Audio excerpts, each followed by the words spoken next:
I share what I'm listening to and my thoughts on music and the business daily for free at helloyassine.com. What's poppin', y'all? I know this clip has haunted DDG in his nightmares, probably while he was still with Halle Bailey and throughout her pregnancy and for multiple years after that, because this was a moment where DDG was at one of his weakest points. Granted, DDG had already had the success of Moonwalking in Calabasas, but he was getting into the streaming game. He started streaming a little bit, and DDG's been in content for, 7, 8, 9 years, maybe even close to 10 years now. I know for sure he was doing it 2016, 17, but I don't know if he was doing it earlier than that. Regardless, DDG now has over 40,000 subscribers. He did this hit-a-thon, which is a subathon. If you guys aren't familiar with what a subathon is, it's basically like every time someone subscribes, it extends the duration of the timer for when the stream is going to end. So if it's, let's say, 24 minutes left and someone subs 100 times or gifts 100 subs, and each sub is 3 minutes, it depends on the creator, then it would be extended 300 minutes. Because I know not everyone follows that whole kind of thing. And that was popularized in our niche, I would say, by Kai Cenat. Although subathons have been a thing in the broader Twitch community for years and years and years before before Kai Cenat did it. Bruce dropped him off. Now, unfortunately for him, if you guys remember, Kai Cenat had broken up with him.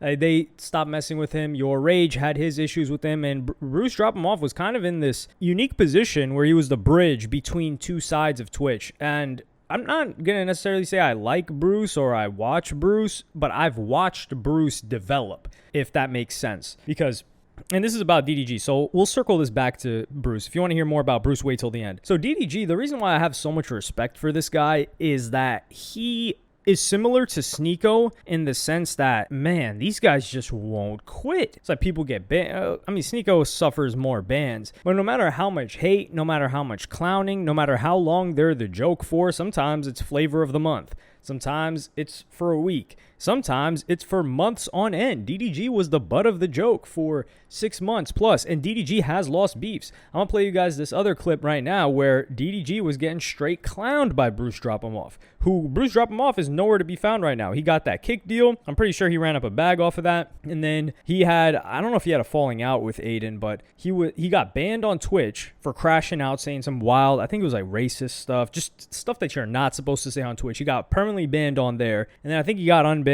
or he started streaming on an alt, and then he's been MIA from streaming, and his girlfriend or ex-girlfriend was seen with FaZe Banks, and FaZe Banks and him had their issues, so that was a very low point for him. And some people believe he deserves it. I just see these people as people, and people make mistakes. So I'm gonna play you guys that clip right now. I know I'm playing, but look, listen. Where he come from. Let's say you and DDG never had a conversation before, right? I just hit 30K subs. DDG still at 700.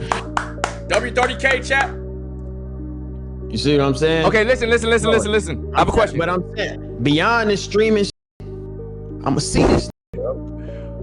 See what he doing, bro? Like, Hold on. Bruce, I got a question for you. Bruce, I have a question for you. Come back to your chair. Oh my God.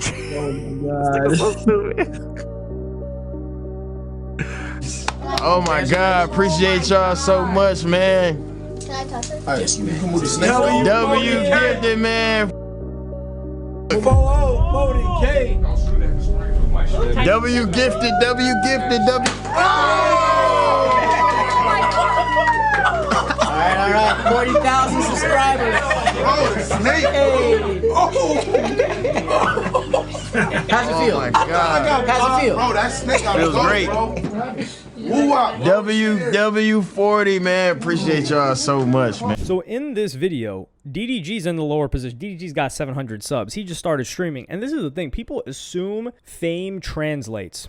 You want to know how fame doesn't translate? T-Pain was streaming for years on end before people really started watching. I remember, because I wouldn't consider myself a Twitch historian, but I've been on the site for close to 15 years, at least 14 years, browsing here and there. And I would say from 2015 onwards, I really know most of the intricacies of the different communities within Twitch and what happens within them. So for somebody, look at like T-Pain. I remember browsing through Twitch. I'm like, yo, T-Pain streams, and he was streaming a game at that point, and he had 289 viewers. And some people would be like, well, this guy is so famous. How come he doesn't have that many people? If they were to book him for a concert, a bunch of people would show up. Well, how the hell are you going to get the people to Twitch? That's the thing. So with DDG, he had always been on Aiden Ross streams. So he would appear on Aiden Ross streams. He was cool with Zias and Bilu, who weren't streaming at that point in time. They're streaming now. So DDG understood the value of content, and he had been ahead of the game a lot. When it comes to content creation trends, he's up on it. That's why he started streaming. I don't necessarily think the guy loves streaming. He definitely loves money, and he definitely loves to be famous and be in the mix and be involved, I wouldn't say in drama, but in friendly conflict. I don't think the guy enjoys real beef, but it was basically a real beef with Bruce Drop Him Off because he was trying to destroy DDG's reputation and turn him into a joke. And DDG's lost beefs in the past. People will say he lost the beef to Soluminati. Soluminati was like another YouTuber that was more in the 2K space who used to make fun of DDG. He's the guy that started the doo-doo garbage meme. And in this scenario, I personally believe that Soluminati won the beef, but I just think it's two different personalities. Like Soluminati was saying that DDG just wants to be famous and successful and all he cares about is money and vanity, and Soluminati doesn't care about that. So when you're not competing in the same vein or in the same lane, it's very difficult to choose like, okay, this guy won.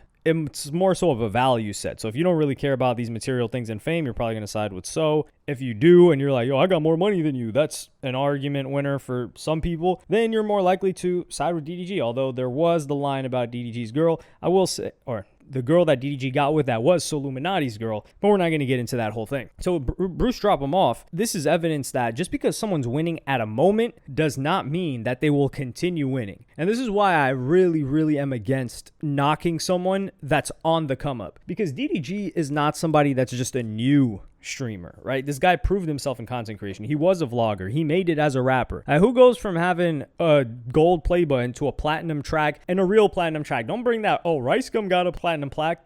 Oh my goodness, please. And they were playing DDG songs in clubs. People that had no idea who DDG was were listening to his music, to that song in particular. So that's a completely different story. He gained a new fan base in a new vertical of not even just content, of music. And then now he's going to streaming. So that's not somebody you want to doubt and assume that he's going to stay at the position that he's in, which he did not. And that's the power of persistence when you know what you're doing is correct. Because some people just believe, oh, like consistency, persistence, that works. It works if you know what you're doing. Like some people have been doing things for years and they don't get any better. They don't improve. Let's just say Twitch streamers, for instance, they don't get more lit. Well, DDG leveraged what he already had with the consistency. So I think in DDG's mind, he knew it was only a matter of time before people started watching me. And before this like subathon, it wasn't really going that crazy. And what I like what DDG did is he took inspiration from guys like Aiden, who he gave respects to, and decided to also take Kai Cenat inspo and marry them together with the relationships that he has. Because whilst DDG was doing music, he had a ton of relationships that he built up, friendships with other artists like Kevin Gates, for instance. And Shabuzi, who I don't even know he was cool with DDG, he had him on stream. And we don't really see Shabuzi doing too much, especially within the realm of hip-hop. Like he's a country act, and there are a lot of rappers that are cool with him,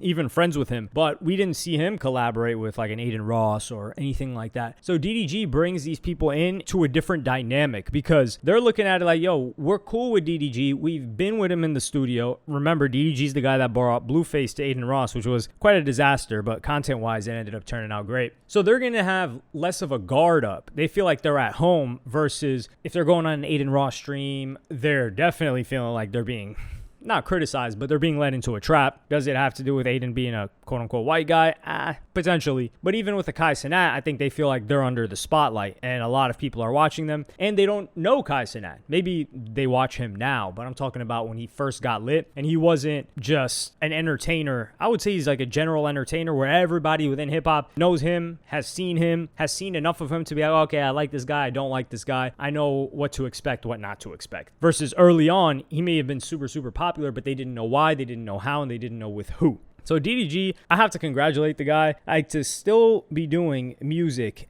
and Well, he's not doing the music that great, let's be real. Well, he did have that song Pink Dreads that they had to take down. I don't even know if that song got it. We never got a resolution to it. But he just pushed past that, which just goes to show you that the guy's on a mission. He's not letting any setback hold him down for too long. And that song was a very, very big moment for him this past like 6 months or so. Now, to circle back to Bruce Drop Him Off, why I liked Bruce Drop Him Off and his position, I would say, not necessarily him, I don't know too much about him, is he's a guy that came up on Twitch in a different community. So like where XQC is from and all these other acts like Ludwig and stuff like that, he came up there and he was the only dude that was relatively hip hop that I can even name from there that is even there. These guys, they don't know anything. And he was listening to people like Lucky. These people had never heard of a Lucky. They had never heard of the majority of rappers. So he was able to mix well with them. And then when this new community started blowing up, he was able to lock in with them easily because it's the same, similar culture, similar interests,